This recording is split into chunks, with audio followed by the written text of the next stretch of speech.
Right. I'm going to take a series of your questions now and some questions that have come from the Labour Party website.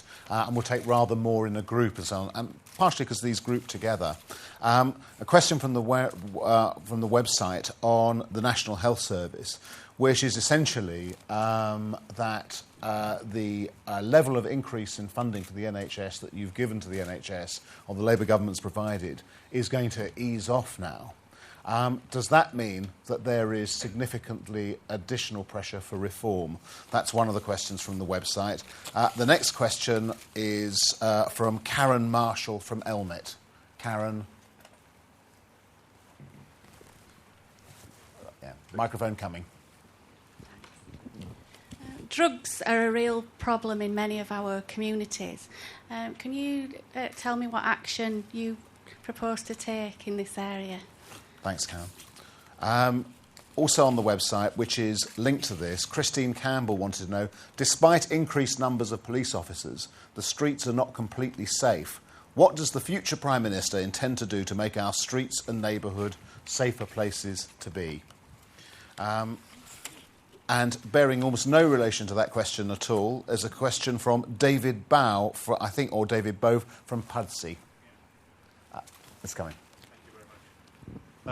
Gordon, I'm a regular air traveller. I travel on business on a regular basis. The Tories have decided that they want to ration people travelling by air. Do you support the same approach, or do you have another solution to dealing with the problems that we do genuinely face from climate change? And we're going to do some more, Gordon, because you wanted to do it like this. More questions. That's right. You wanted to do a nice kind of round of 6 here.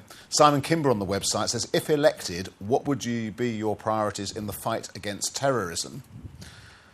And as if that hadn't given you enough different things to deal with, Vicky Seddon writes in, after the historic vote for an elected second chamber in the House of Commons earlier this year, what will you be doing to ensure the momentum from this is not lost? So that's 6 questions on almost entirely different subjects to test your versatility. I've got to prove that the answers can be shorter than the questions, so I'll be very brief on each of them, and you can perhaps come back on them if you feel that I haven't done justice to it.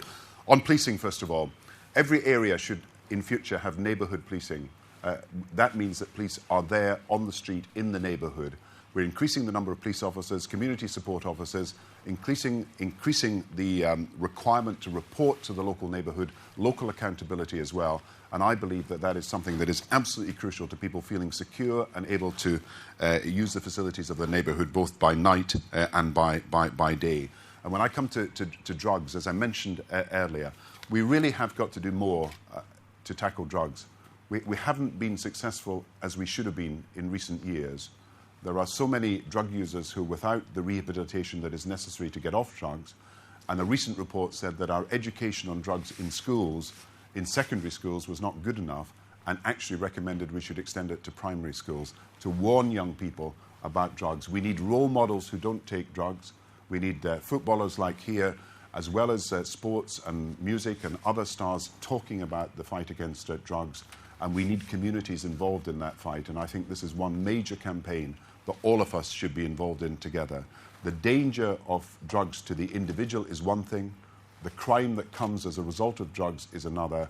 The terrorism in a community as a result of drug dealers running amok is another. And I think we all can work together to make for communities that are freer of drugs than they have been in the last few years. And I think this is a campaign that all of us in the Labour Party would want to mount. Coming to air travel, what the Tories proposed was every time you went on an air journey, you had to register that journey and you had to report where you went to.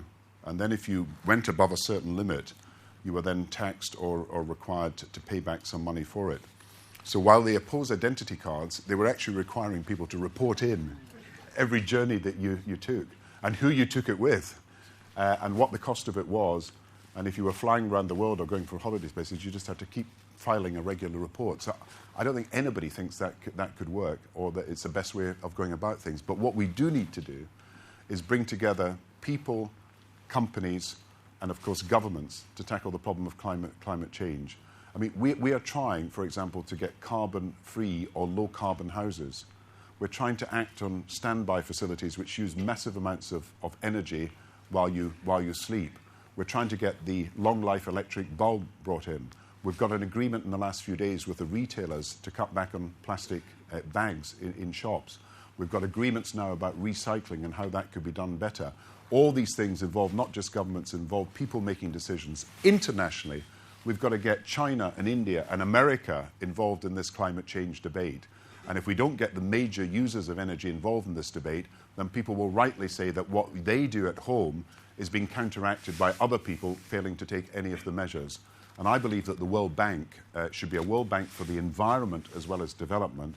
We should say to the poorest countries in the world, we'll help you invest in your energy and alternative sources of energy and energy efficiency. We should use all the new science that is available, and we are creating a new Energy Technologies Institute, a £1 billion institute here in Britain, because we are behind on many of the major energy-saving techniques and investments. So it's the combination, I think, of individual action, community action, governments, and international cooperation that will make the difference. On terrorism, I believe also that you've got to win this battle of hearts and minds. And I said earlier that we've got to persuade people that those people who preach violence and extremism are not in tune either with any of the religions of the world or any of the civilized views of people in any community in the world. And we've got to recognize that unless you do that, any action you take militarily and by police and intelligence will always be less effective if you can't also win the debate, and win the debate not just in Britain, but in other countries around the world. And whether it's by newspapers or by dialogue with the religions or whether it's by cultural activities, we've got to bring communities together in such a way that people will see that violent extremist has got to be isolated. And I believe that that is the major shift, if you like, in how we tackle terrorism over the next few years, a new concentration on winning the battle of hearts and minds. As far as the House of Lords is concerned, 80% elected is how I voted for it. We've got to wait now and see what the response is to the vote by the House of Lords itself, and Jack Straw will be coming forward with proposals very soon. And then to the National Health Service. You know, everywhere I go around the country, people are talking about the National Health Service and how it can be better and what worries they have about it. And whether it's people worried about their access to their GP and feeling that the NHS has got to be more local and there where they need it, or worried about MRSA, or worried about the time that nurses have and doctors have and the staff have to tend them and to help them when they're in hospital, this is a huge issue for us for the future. And I believe that the reforms that we've made and the investments we've made, we can build on them so that we can genuinely make the National Health Service there for people when they need it, and best for care and best for cure. It is the best insurance policy for people anywhere in the world because it is free at the point of need in a way it is available in no other country, irrespective of what wealth you have. And it's some precious asset that we have created in Britain that we must now build on for the future. But we will need to invest more in future years.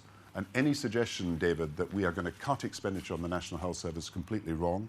This year it's got 10 billion more than last year.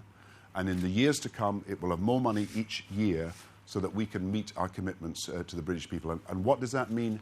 It means, first of all the new advances in medical science. I counted the other day that there were 7 new drugs being tested to deal with one of the worst diseases, breast cancer. We are going to be, and got to be, in the lead in the world in tackling all these great and terrible diseases. We have the best scientists, we've got many of the best medical researchers, and we are going to make sure that we can conquer many of these diseases in the next few years. But we've also got to have the best care in the world, and that means your GP's got to be there and the facilities have got to be there when you need it, whether it's a walk-in centre, NHS Direct, whether it's your ability to use your pharmacy to get some of the services or prescriptions electronically transferred from your GP into the pharmacy without you having to queue up for all these things. We can do it far better in future so that people feel the NHS is actually there for them and is local to their needs. And as far as our hospitals are concerned, we're going to have to make sure that in terms of cleanliness, in terms of food, in terms of all the basic services, people are happier with their hospitals then. And of course, we've got to show that we value the staff, the nurses, the ancillary staff and the doctors in the work they do. So it's a combination of investment and reform and valuing the people who are part of the National Health Service.